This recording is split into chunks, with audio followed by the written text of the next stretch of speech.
जय शिवराय. मी पांडुरंग कदम आहोत. काही हरामखोर अवलादी आम्हाला या ठिकाणी म्हणतायत गोप्यासारख्या, गोपीचंद पडळकर उर्फ गोप्या. या ठिकाणी तो मराठ्यांना म्हणायला की तुमचा बाप या ठिकाणी छगन भुजबळ आहे. तर गोप्या तुला या ठिकाणी ओपन चॅलेंज करतो. हरामखोर अवलाद. मराठ्यांचा बाप एकच आहे आणि ते म्हणजे छत्रपती शिवाजी महाराज. हरामखोर अवलाद, तुला सवय असेल बाप बदलण्याची. तुला सवय असेल या ठिकाणी बाप बदलण्याची. आम्ही जातीवंत या ठिकाणी मराठी आहोत. आम्ही गरीब जरी असलो तर या ठिकाणी आम्ही स्वाभिमानी आहोत. हरामखोर अवलाद, तुला या ठिकाणी बाप बदलण्याची सवय आहे. तुला लाज वाटायला पाहिजे या ठिकाणी त्या प्रकारचं वक्तव्य करताना.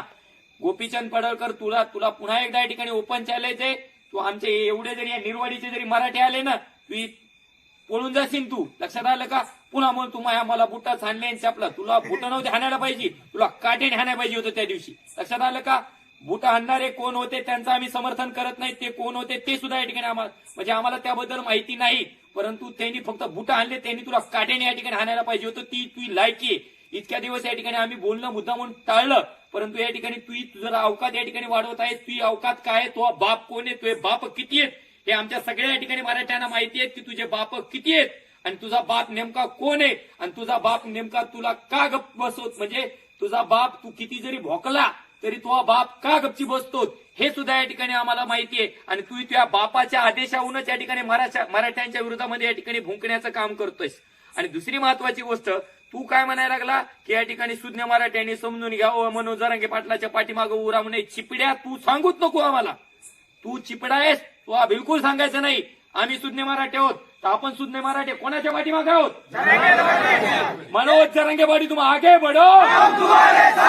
मनोज जरांगे पाटील, तुम आगे बढ़ो. गावागावातले सुज्ञ, तज्ञ, हुशार, गोरगरीब मराठे आणि ते सर्वजण या ठिकाणी मनोज जरांगे पाटील यांच्या पाठीमागे या ठिकाणी खंबीरपणे उभे आहेत. तो कितीही बुळबुळ केली, मग आता मनोज जरांगे पाटील सोडून का तुझ्या नादी लागायचं का? तो काय खरंय?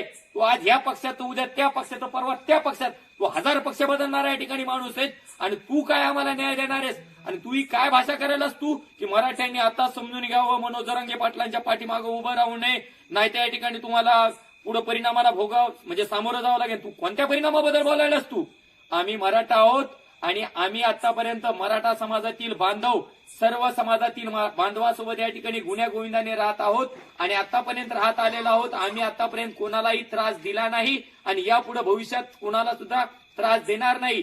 तुला काय वाटायला लागले? तुला असं वाटायला का की इतर समाजातील बांधव आमच्या अंगावर सोडणार आहेस का काय? तुला तुझ्या बोलण्यातून नेमकं तेच दिसत होतं, पण ते कदापिही शक्य होणार नाही. कारण या मराठा समाजाने इतर समाजाला या ठिकाणी आतापर्यंत सांभाळलेला आहे. तर इतर समाजातील बांधव सुद्धा या ठिकाणी मराठा समाजाला या ठिकाणी समजून घेतील. आम्ही आमच्या हक्काच्या आरक्षणासाठी या ठिकाणी लढत आहोत. आणि तू काय भाषा करायला लागला की आमची पण इच्छा आहे मराठ्यांना आरक्षण भेटावं, परंतु या ठिकाणी ओबीसी मधून घेऊ देणार नाही. तो तुला सांगू इच्छितो, आम्ही आरक्षण ओबीसी मधूनच घेणार. लक्षात आलं का? आरक्षण कशातून घेणार? ओबीसी मधूनच घेणार. आमच्या कुणबी नोंदी सापडलेल्या 54 लाख नोंदी आहेत. आम्ही 100% या ठिकाणी आरक्षणामध्ये बसलेलो आहोत. आणि तू कोण चिपडा? तू सांगणारा की या ठिकाणी शिंदे समिती बरखास्त करा म्हणणारा तू चिपडा कोण? बिलकुल तू नाटक करायचं नाही. सध्या तुला या ठिकाणी गोडीच्याच भाषेत सांगतोय. वेळ प्रसंगी तुला तुझ्याही पलीकडच्या भाषेमध्ये उत्तर देण्याची ताकद या ठिकाणी मराठा समाजामध्ये आहे. त्यामुळं तू मराठा समाजाच्या बाबतीमध्ये बोलत असताना थोडंसं जपून बोलत जा. केवळ काही कारणाने या ठिकाणी तुझ्याबद्दल व्हिडिओ बनवणं या ठिकाणी आम्ही टाळलं होतं, परंतु यापुढे याही पलीकडच्या भाषेमध्ये या ठिकाणी तुझ्या बाबतीमध्ये व्हिडिओ बनवला जाईल. तुला काय करायचं ते या ठिकाणी तू करू शकतो. मी परभणी जिल्ह्यामधून पांडुरंग कदम या ठिकाणी बोलतोय आणि या ठिकाणी परभणी जिल्हा नाही तर अख्ख्या महाराष्ट्रातील मराठी या ठिकाणी माझ्या